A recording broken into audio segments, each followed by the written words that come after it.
You lose power in small ways every day. A soft habit, a quick apology, a dropped look.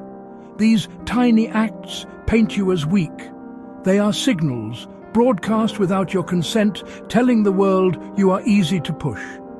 Predators and manipulators, those who navigate the world through a lens of dark psychology, read these signs like maps. They see the path of least resistance. They see you. The world is not kind to those who surrender their strength unknowingly. Learning to stop these broadcasts is not about aggression. It is about control. It is about learning to hold the line, not with a shout, but with unshakable stillness. Power is not found in grand gestures. It is forged in the small, consistent choices you make in the quiet moments of your day. The ancient Stoic teachers understood this truth with chilling clarity. They taught that the fortress of the mind is the only true dominion a person can have. Control your inner life, they said, and the external world loses its power to break you. Dark psychology offers the other side of this coin. It warns that others are constantly, often unconsciously, testing your limits. They are looking for cracks in your armor. When you combine these two powerful schools of thought, you gain a new kind of vision. You begin to see your own behavior from the outside. This essay will dissect 5 common habits. These are the subtle ways you signal weakness and invite disrespect. For each habit, you will see it described in plain terms. You will understand the psychological reason why it is read as a weakness by those who seek advantage. Then you will be given one brutal, simple Stoic rule to excise it from your life, effective immediately. There will be no sugarcoating. The advice is direct because the world is direct. Do this, and you will fundamentally change how people see you, how they treat you, and the level of respect you command without ever raising your voice. Your transformation begins with awareness. The first habit is a verbal tick that bleeds your status dry. It is the act of over-apologizing. You say sorry when someone bumps into you. You apologize for asking a valid question. You begin your sentences with "sorry to bother you," but this habit masquerades as politeness. But it's poison. You use it when you've done nothing wrong. It turns sorry into a meaningless filler, a sound you make to shrink yourself. It's a low-level admission of fault where none exists, an open invitation to devalue you. Predators and manipulators read this signal. An unearned apology equals low self-worth. Every needless sorry hands over a bit of your authority. That gives them permission to push your boundaries. The Stoic fix: replace the apology with another tool. Show gratitude or make a direct statement. Late? Don't say, "I'm so sorry I'm late." Say, "Thank you for your patience." Need to interrupt? Don't start with "sorry." Say, "I have a point to add here." Reserve sorry for real harm. Hold your ground. Your presence does not require an apology. Example: crowded hallway, someone jostles you and you drop a file. Your instinct: "Oh, I'm sorry." Kill that instinct. Instead, make eye contact, say nothing, pick up your file. Need help from a busy colleague? Walk up, wait for acknowledgement, then state your need. "When you have a moment, I need your eyes on this report." No apology, no preamble. That small shift broadcasts self-respect. The second habit is silent, but it speaks volumes. It is the act of breaking eye contact first. During a conversation, especially a difficult one, you are the one who looks away. You drop your gaze to the floor. You glance at the ceiling. You let your eyes dart around the room as if searching for an escape. You may think this is politeness or deference, but in the non-verbal language of dominance and submission, it is a clear signal. You are communicating unease, a lack of conviction, even fear. In social dynamics, the eyes are a primary tool for establishing hierarchy. A steady, unwavering gaze communicates confidence and presence. It says, "I am here, I am engaged, I am not intimidated." When you consistently break eye contact first, you are conceding the interaction. You are non-verbally deferring, placing the other person in psychological authority. A predator reads this as a green light. They see you are uncomfortable with directness and can be pushed. They will test this weakness further by holding their gaze even longer next time, or by becoming more assertive in their speech. The Stoic fix is brutally simple and requires deliberate practice. Train yourself to hold eye contact for 2 full heartbeats longer than feels comfortable. This is not a staring contest. Keep your expression neutral and calm, not aggressive. Let the other person be the one to look away. This small act rebalances the power dynamic instantly. It shows you are grounded and unfazed. You are not challenging them to a fight, you are refusing to submit. Your calm, steady gaze becomes a shield. You are present, in control of your inner state, and not easily rattled. Breathe. Let your eyes be still.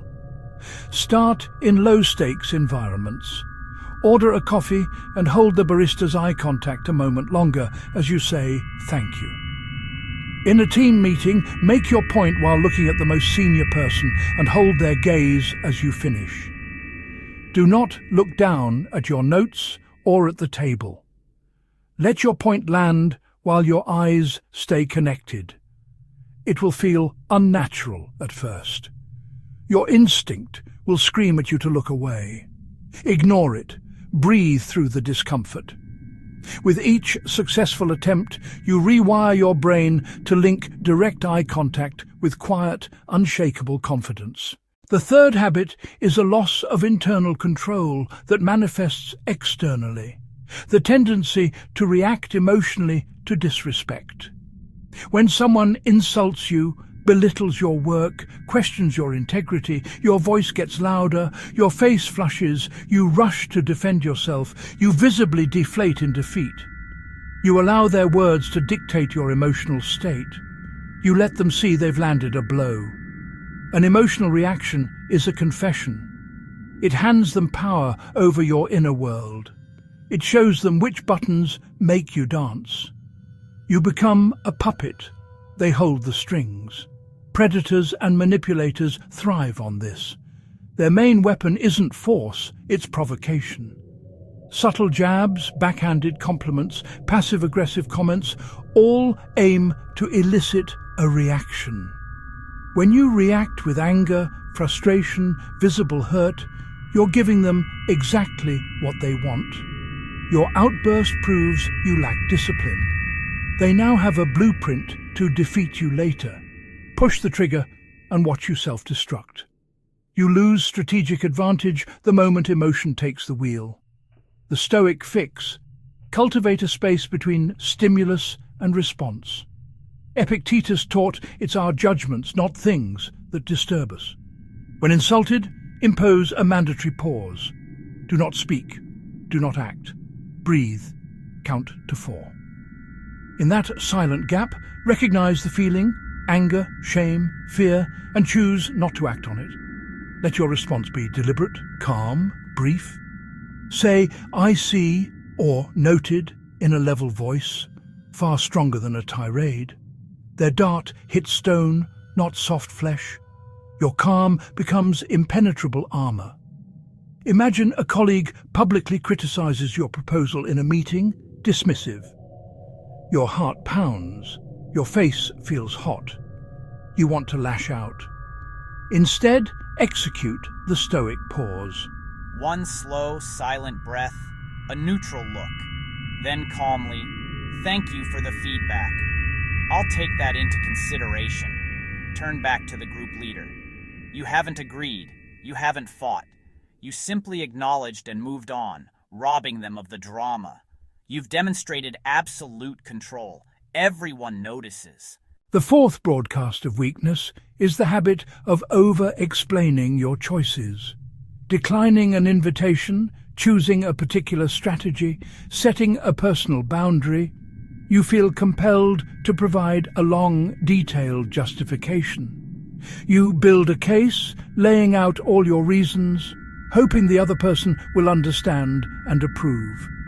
You are not simply stating your choice, you are pleading for its validation. This stems from a belief that your decisions aren't valid on their own. You think they need outside approval. This habit feeds manipulators. When you over-explain, you hand them ammunition, reasons to attack, to question, to pick apart. Not a shield, a collection of targets. They poke holes in your logic. But couldn't you just do it this way? Are you sure that's really the problem? They turn your reasoning against you until you're exhausted, confused, and second-guessing yourself. A simple no is a solid wall. A no, because, is a wall full of handholds. The more you explain, the more power you give away. Practice concise statements. Your decisions are your own. They need no defense. Let choices stand on their own. Use short, factual replies. One-line decisions. I've decided to go in a different direction. That doesn't work for me. I've made my choice. Stop talking. Let the silence hang. It's not your job to manage their reaction. State boundaries clearly and firmly. Let the explanation die in your throat. Your conviction is all the justification you need. The fifth habit is broadcasting that your time has no value. This is the weakness of being instantly and always available. You answer text messages the second they arrive. You pick up every phone call regardless of what you're doing. You immediately say yes to last-minute requests. You cancel your own plans to accommodate others. You have no walls around your time or your attention. You teach people you are a resource to be used at their convenience. You are not a person whose focus must be earned. You create the illusion, always waiting, always on standby, with nothing more important to do. This destroys your perceived value through one principle: scarcity. Rare things are valuable. Abundant things are cheap, always available. You become abundant. Predators and disrespectful people will exploit this. They'll expect your immediate reply. They'll feel entitled to your time. They'll see you as a utility, not a peer. Your priorities appear secondary to everyone else's. The Stoic fix: build a fortress around your time. Deliberately create scarcity. Implement a rule of delayed response. Unless it's a true emergency, give messages an hour before you reply. Let calls go to voicemail. Listen on your schedule. Use the most powerful two-letter word, no. Say it without guilt, without apology, without explanation. Your time is your life, your most precious, non-renewable asset. Protect it like your physical safety. Create a schedule for your availability. Guard it relentlessly. Now, go into phone settings and turn off notifications for non-essential apps. Your phone should not dictate your attention. You dictate when you give it attention. Block time in your day for checking messages and email. If someone asks while you're busy, do not drop everything. Say, I'm in the middle of something. I can get back to you at 3 p.m. Then keep that promise. You are not unresponsive. You are disciplined. You teach people your time is a valuable commodity that must be scheduled and respected. Each of these 5 habits, over-apologizing, breaking eye contact, reacting emotionally, over-explaining, being constantly available, is a small crack in your armor. Taken alone, one crack may seem insignificant, a minor vulnerability that can be overlooked. But together they form a pattern of submission. They turn your personal space into a house without locks, where anyone can enter and take what they want. Predators, manipulators, ordinary people seeking an advantage do not need to kick down your door. They just need to find it unlocked. They test the handle with a small push, and when you yield, they push a little harder the next time. This is the core insight where dark psychology and Stoicism intersect. People are constantly testing for weakness. It is not always malicious. It is often an unconscious, instinctual search for the path of least resistance. They probe your boundaries to see if you will hold the line. If you resist with calm firmness, they typically respect the boundary and stop. If you fold, apologize, react emotionally, you have shown them the way in. The Stoic response is not to meet these tests with aggression, but with indifference. The Stoic philosopher-emperor Marcus Aurelius wrote of being like a rock promontory, unmoved by the crashing waves. The rock does not shout, it does not crumble, it simply stands. Integrating these changes requires a conscious, daily training regimen. First, you must become an objective observer of your own behavior. For 1 week, keep a small log. Make a note every time you catch yourself apologizing needlessly, every time you drop your gaze in a conversation, every time you feel that hot flash of emotional reaction, every time you launch into a long-winded explanation, every time you drop what you're doing to answer a non-urgent message. Do not judge yourself. Just collect the data. This awareness is the first and most critical step. You cannot fix what you cannot see. Once you have your data, you can begin the work. Do not try to fix everything at once. That is a recipe for failure. Choose one habit for the first week. If over-apologizing is your biggest weakness, make it your sole focus. Use the Stoic rule. Thank you for your patience, or a direct statement every single time you would normally say sorry. Practice it until it feels less alien. The next week, maintain that discipline and add the next habit, holding eye contact. This is not a quick fix. It is the construction of a new identity, built brick by brick, habit by habit. This is the path to building a fortress of character. Power is not seized in a single, dramatic act. It accrues silently in the small acts of self-control you repeat until they become second nature. Stoicism and dark psychology, coming from opposite ends of the human experience, arrive at the same chilling truth. You teach people how to treat you. Subscribe to Vantage. There, you will learn to see the tests before they come. You will learn to pass them with unshakable calm. Stay steady. Dominate quietly. Your training starts now.